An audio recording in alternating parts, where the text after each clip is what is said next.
If that practice goes under, there is no backup. In You my know, neighborhood, there's lots of other pediatricians. If I stop seeing patients, there'll be a longer wait, but there's still someone to see them. yeah. In Bayshore in Long Island, if RBK closes tomorrow, Juan Spinoza will take some of the patients. Allied will take some of them. But in Uh, these smaller communities, closes the door, no one's coming. yeah. I hear what you're saying with the more payment. I agree with that. There's always better. But I think the burden that physicians have with anxiety and obesity and all these chronic diseases is not so much. Could you get to work with a patient that has anxiety and do your job and prescribe whatever medication you need to do within 30 minutes if you didn't have to write anything? No. And oh, George, man, I love that idea. I know I'm like, I want to That's where try it's so at. bad. That's Have you guys where it's listened to at. this AI scribe? It's Yep. terrifying. Yep. I I've been find it using it for terrifying. a I tried it year. one day and I was like, oh my gosh, it just Yeah. really fills in a lot of stuff that didn't. I get to do checkups, right? You'll see a checkup. You have them fill out the PHQ-9, and I find one that's suicidal. Happens all the time. Mhm. That is put a gun to my head, Dr. Bravo, when that happens. I got to spend another half hour and this and that and blah, blah, blah. I do my checkup piece. I put on add another encounter. So, what's this BHQ-9? Why are you sad? And you start doing your stuff humanistically. You Mhm. get it all documented. Send them where they need to go, to the ER, to a psychologist, set it all up, and then copy, cut, and paste your entire transcript that you could never, ever in a million years write by hand. And it didn't take me 2 hours to do. It's the So, medical scribe. So that's how technology has helped pediatrics office. so Beth, your experience is different. You tried it and it hallucinated quite a bit and Yes. it scared you.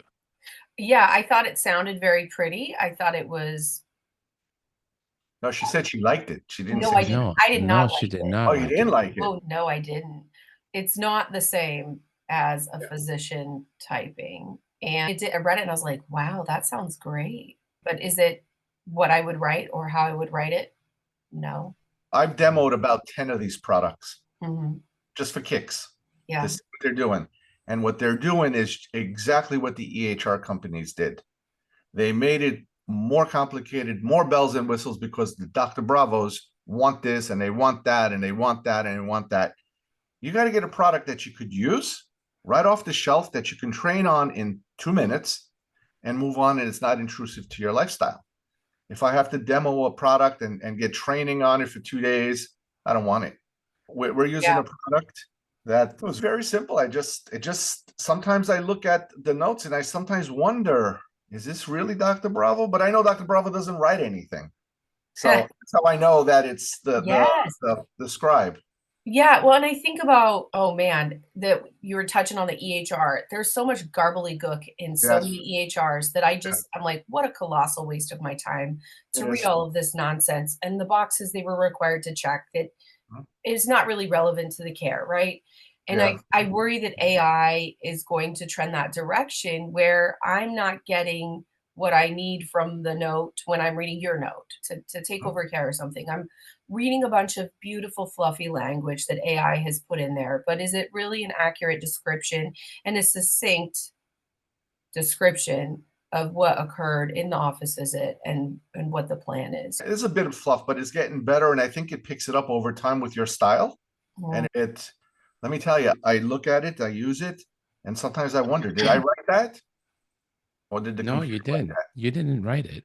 So what bothers me about the AI, and George and I do use a product that's a sponsor of the show, is that I go through the same routine, right? Because I was an ear doctor and we used pre-printed forms so we could bill correctly.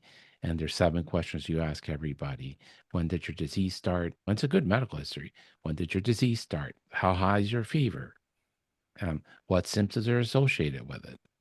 Did you do anything for it? Yeah, I did this. Did it make it better or worse? Is there anything else? Is there anybody else sick at home?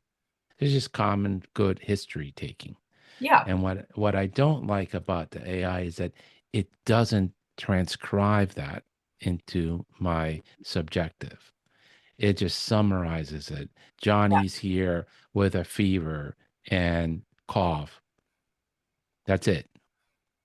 And I would prefer that it would put the 7 elements into there so that if Beth or George see that kid 2 days on the line for whatever reason, they're like, oh, so this is what was going on. This is why he was thinking this way. But The kid didn't do better. This is what he did.